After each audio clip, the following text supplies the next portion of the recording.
Thinking may come naturally to us, but constructive reasoning certainly does not.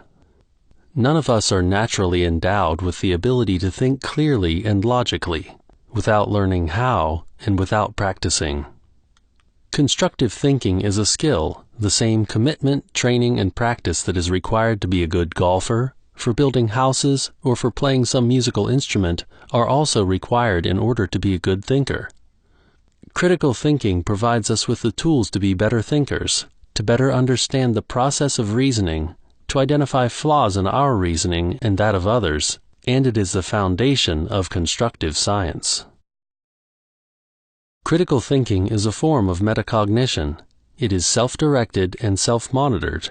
It is about developing the conceptual tools to be able to think for oneself. Critical thinking is about trying to understand our processes of reasoning and developing standards for improving them. It is a way of thinking about any subject in which the person improves the quality of their thinking by assessing, analyzing, deconstructing, and reconstructing it to try and improve its clarity, accuracy, relevance, depth, breadth, and logical consistency. The course is broken down into 4 main sections, where we will look at the major themes of cognition, logic, reasoning, and argumentation. The first section looks at human cognition to understand the basic biological and evolutionary constraints placed on us when it comes to effective reasoning. Here we will talk about how the brain works, look at some of the central insights from cognitive science, and talk about some of the many limitations and flaws prevalent within human cognition.